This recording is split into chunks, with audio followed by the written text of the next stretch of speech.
control test for sterile products. Sterile products वो होती हैं that have sterility characteristic, जिनमें क्या हो, sterility characteristic हो, that is free from contaminating microorganisms. ठीक है, टेस्ट कौन, leakers test, clarity test, pyrogen test, clarity test, sterility and uniformity of content and weight. अच्छा, लीकेज टेस्ट इसलिए हम लोग परफॉर्म करते हैं, लीकेज टेस्ट इसमें हम लोग चेक करते हैं leakage in containers carrying sterile products. जिन कंटेनर में स्टेराइल प्रोडक्ट्स हैं, क्या वो लीकेज शो कर रहे हैं, मतलब कहीं से ब्रेक तो नहीं। ओके, लीकेज टेस्ट अब दो टाइप के हैं। पहला dye bath test for ampoules के लिए, और वायल और बॉटल्स के लिए सेपरेट टेस्ट किए जाते हैं। एम्प्यूल्स के लिए डाई बार टेस्ट होते हैं। इसमें एक डाई बाथ लेते हैं which contains methylene blue die 0.5 to 1%। इसमें हम लोग मिथाइलिन ब्लू डाई डालते हैं। फिर क्या करते हैं, एम्प्यूल को इमर्स्ड कर देते हैं इस डाई बाथ में, ठीक है। और हम लोग फिर वैक्यूम चैम्बर भी इंट्रोड्यूस कर देते हैं ताकि वैक्यूम और प्रेशर अप्लाई कर सकें, ठीक है।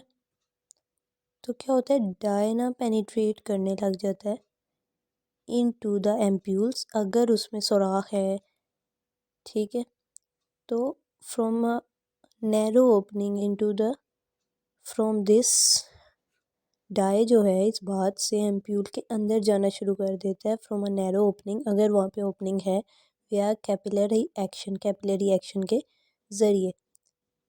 फिर हम लोग क्या करते हैं, वॉश कर लेते हैं एम्प्यूल को और विजुअली उसे इंस्पेक्ट करते हैं, देखते हैं कि क्या वो डाई से बिल्कुल फ्री हो गया है और डाई उसमें बाहर नहीं बचना चाहिए। फिर उसे ऑब्ज़र्व करना है हमने। ऑब्ज़र्वेशन ये करनी है कि ऑब्ज़र्वेशन यही आई है कि 15 से 30 मिनट में सिर्फ टिनी ड्रॉपलेट ऑफ डाई जो है एम्प्यूल के अंदर जाता है, ठीक है। Less than equal to 68.8 millimetre of Hg penetrate करता है, बस। अब हमारे पास आ जाता है leakers test for vial and bottles. अब हम लोग क्या करते हैं, वायल और बोटल्स, फ्यू वायल्स और बोटल्स लेते हैं, उसमें सिरिंज के ज़रिए हम लोग एयर इंजेक्ट करते हैं और फिर क्या करते हैं, उस वायल और बोतल को सबमर्ज कर देते हैं वाटर में। अगर तो सील वायल्स और बोतल इनकम्प्लीटली सील्ड हैं, प्रॉपरली सील्ड नहीं है, तो क्या होगा, वाटर में से फिर क्या होगा कि वो क्या करेंगी, वायल्स एंड बोटल्स में हमने एयर इंट्रोड्यूस की हुई है, इंजेक्ट की हुई है ना, तो वहाँ से एयर वाटर में आएगी और बबल्स फॉर्म होंगे। अगर बबल्स फॉर्म हो रहे हैं तो मतलब vials and bottles incompletely sealed है। Then second is clarity test. Clarity test हम लोग इसलिए परफॉर्म करते हैं कि डिटेक्ट कर सकें कोई पर्टिकुलेट मैटर तो नहीं प्रेजेंट सैंपल में। पर्टिकुलेट मैटर क्या होता है, कोई भी अनवांटेड इनसॉल्युबल मोबाइल मैटर जो है, एक्सेप्ट एयर बबल्स और गैस, ठीक है। डस्ट हो गया, क्लोथ फाइबर्स हो गया, ग्लास फ्रेगमेंट्स या सील्स एक्सेट्रा, ये चीज़ें तो प्रेजेंट नहीं है। विजुअली इंस्पेक्ट भी कर सकते हैं। और फिर लिमिट टेस्ट, दो तरीके हैं क्लैरिटी टेस्ट के, visual inspection and limit test. Visual inspection, इसमें हम लोग क्या करते हैं, विजुअली ट्रांसपेरेंट या वाइट पार्टिकल्स को हम लोग ऑब्जर्व कर लेते हैं वाइट और ब्लैक बैकग्राउंड में। मतलब अगर डार्क और ब्लैक हमारे पास अगर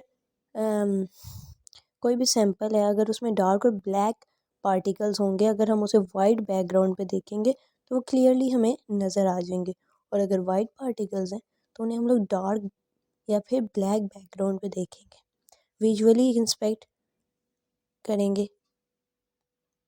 अगर तो पार्टिकल्स जो हैं वो 50 माइक्रॉन्स और उससे ग्रेटर हैं तो वो हम लोग विजुअली अपनी आँख से देख सकते हैं, उसे विजुअली इंस्पेक्ट कर सकते हैं।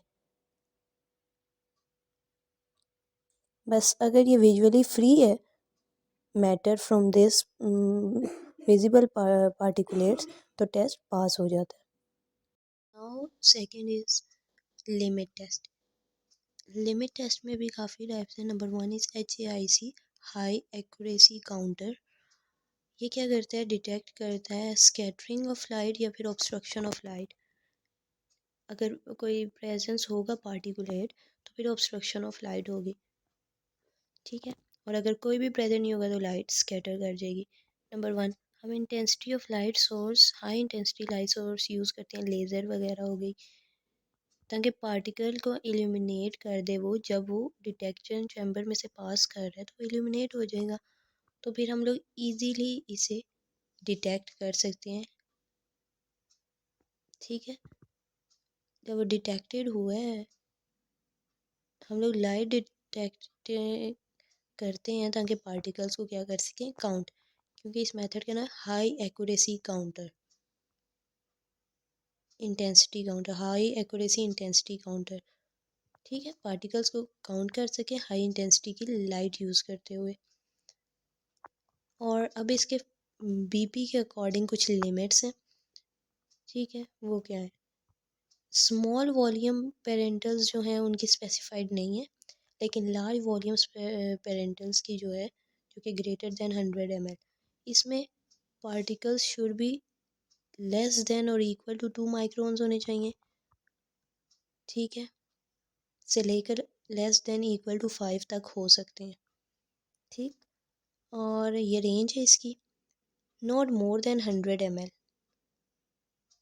और इसमें नॉट मोर देन 80 ml।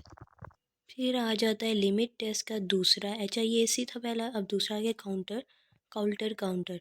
इसमें हम लोग इलेक्ट्रिकल रेजिस्टेंस चेंज को डिटेक्ट करते हैं। ये किससे इसकी कंस्ट्रक्शन क्या है, it consist of 2 chambers of electrolyte solution. 2 chambers होंगे, दोनों में इलेक्ट्रोलाइट सॉल्यूशंस होगा। ये सेपरेटेड होंगे दोनों चैम्बर्स 1 और मोर माइक्रो चैनल्स, ठीक है। और इनमें इलेक्ट्रोड पड़ा हुआ होगा किसी भी एक चैम्बर में, in either of the chamber. अब सैंपल हम लोग किस में डालेंगे, इलेक्ट्रोलाइट सॉल्यूशन में, ठीक है, जो कि वहाँ से पास करेगा माइक्रो चैनल से। अगर पार्टिकल पास करेगा ऑरिफिस से तो फिर हाई इलेक्ट्रिकल रेजिस्टेंस आएगी, वो डिटेक्ट कर लेंगे हम लोग। इसकी लिमिट्स क्या हैं, स्मॉल वॉल्यूम की स्पेसिफाइड नहीं है, लार्ज वॉल्यूम पेरेंटल्स की हैं, वही लेस देन और equal to 2 micron to less than equal to 5 micron particles, not more than 1000 ml, not more than 100 ml। Is microscopic particle counter, क्या करता है, डिटेक्ट काउंट करता है पार्टिकल्स को डिटेक्ट या काउंट करता है जो कि ग्रेटर देन या इक्वल टू 10 माइक्रोन्स हो, ठीक है। Microscope equipped with ocular micrometer, हम लोग माइक्रोस्कोप के साथ क्या अटैच करते हैं, ओक्यूलर माइक्रोमीटर।